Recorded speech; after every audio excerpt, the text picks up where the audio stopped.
நேர்களே, இன்றைய வாஸ்து பகுதியில் லாயர், ஜட்ஜு, அதாவது லா மினிஸ்டர், லா சேர்ந்தவர்கள், those who are making laws and those who are following the laws. அதாவது நீங்கள் ஜட்ஜாக இருக்கலாம், லா மினிஸ்டராக இருக்கலாம், லா கிரியேட்டராக இருக்கலாம், லா சொல்லி கொடுக்குற ப்ரொஃபஸராகவும் இருக்கலாம். லானா சட்டம். பாருங்கள், ஃபஸ்ட்டு இதை கவனிக்கணும். இதோடைய என்ன reason? why a person wants to be a lawyer? ஒரு மனிதன் ஏன் லாயராக வர வேண்டும் என்று நினைக்கிறார்?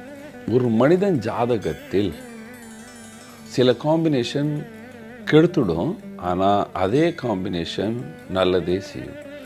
சூரியன் சனி உடைய சேர்க்கை சரியாக இருக்காது, வாழ்க்கையில் பல கஷ்டங்களையும் கொடுக்கும், பல நன்மையும் கொடுக்கும். ஆனால் இதோட குரு சேர்றது அல்லது குரு பார்வை வர்றது அல்லது குருவின் சம்பந்தம் 10வது பாவத்துக்கும் இருந்தால், லக்னத்தில் உச்ச கிரகங்கள் இருந்தால், இவர் சாஸ்திரம் சொல்லுகிறது நியாயாதீஷ், judge, a person having capacity to give judgment. அதாவது அந்த காலத்தில் கிராமத்தில் கிராம தலைவர்கள் என்று சொல்வார்கள், பஞ்சாயத்து தலைவர்கள் என்று சொல்வார்கள். இப்போ இருக்கிற பஞ்சாயத்து தலைவர்கள் பற்றிலாம் நான் பேசலப்பா, யாருக்கிட்டையும் அது கட்ட பஞ்சாயத்து பண்ணுறவங்கெல்லாம் நான் சொல்லலை. நியாய தர்மமாக ஒரு மனிதன் குலத்துக்கு நன்மை செய்கிறவர்கள் எப்படி இருப்பார்கள்? ஒரு மனிதன் குலத்துக்கு நல்லதே செய்ய வேண்டும் என்று நினைக்கிறவர்கள், இவருடைய வீட்டுக்கு சரியான உச்சவாசல் இருக்கும். சரியான உச்சவாசல் இருக்கும். இவங்க வீடு பார்த்திங்கன்னா 99% ஒயிட் கலரில் இருக்கும். அப்படி இருக்கும், ஒயிட் கலரில் இருக்கும். அல்லது அந்த காலத்தில் பிரிட்டிஷ் காலத்தில் சிவப்பு கலர் அடித்து விட்டாங்க ஜட்ஜுக்கெல்லாம், ஒயிட் இருக்கும். ப்ளஸ் சவுத் இருந்தால் சவுத் சென்டர், நார்த் இருந்தால் சரியான நார்த் சென்டர், ப்ளஸ் கொஞ்சம் ஓப்பன் ஸ்பேஸ் இருக்கும். ப்ளஸ் ஓப்பன் ஸ்பேஸ், குருவின் இடம் இருக்கு இல்லையா, வடக்கில் ஓப்பன் ஸ்பேஸ் இருக்கும் அவங்க வீட்டில். இவங்களுடைய நான் பெரிய பெரிய ஜட்ஜ் வீட்டெல்லாம் பார்த்துருக்கேன், பெரிய பெரிய இன்டர்நேஷ்னல் லாயர்லாம் பார்த்துருக்கேன். அவங்க இன்டர்நேஷ்னல் லாயர் வர்றதுக்கு முன்னெல்லாம் சின்ன ரூமில் இருந்து இன்டர்நேஷ்னல் லாயராக வரும் பொழுது இவங்களுடைய படுக்கிற ரூம் வடகிழக்கில் இருக்கும். ப்ளஸ் இந்த ராகுதான் தில்லுமுள்ளு. இந்த லாவில் தில்லுமுள்ளெல்லாம் இருக்கு இல்லையா, சில பேர் கொலைக்காரனுக்கும் கேஸ் வாதாடுறாங்க இல்லையா, பணம் சம்பாதிக்கிறாங்க இல்லையா.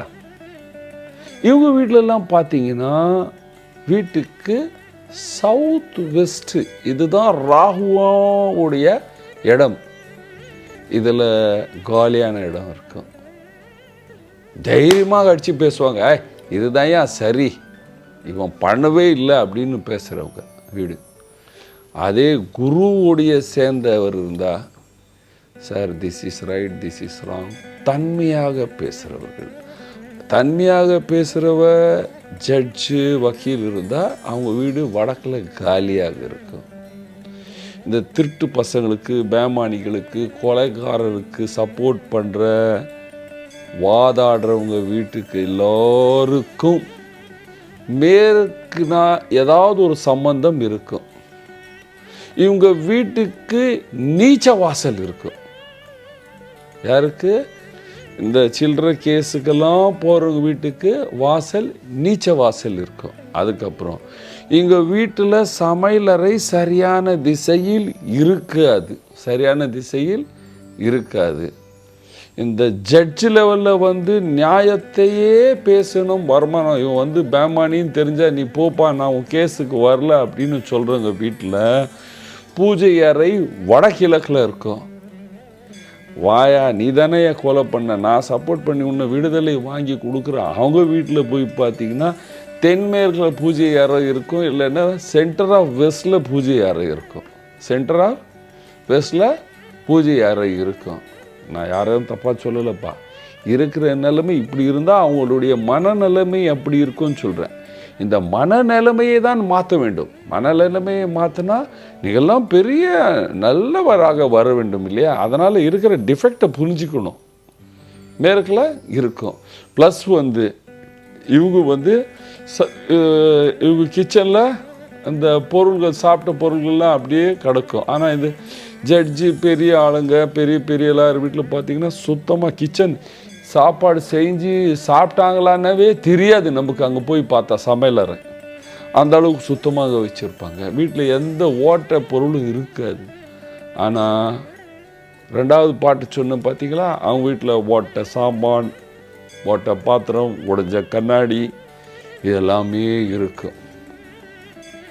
அதனால் நம்மெல்லாம் பெரிய மனிதனாக வர வேண்டும், பெரிய ஜட்ஜாக வர வேண்டும், பெரிய லாராக வர வேண்டும் என்றால், சுகமாக வாழ்ந்து எல்லோருக்கும் நல்லை சர வேண்டும் என்றால், வீட்டுடைய பிரதான வாசல் உச்ச வாசலாக இருக்க வேண்டும்.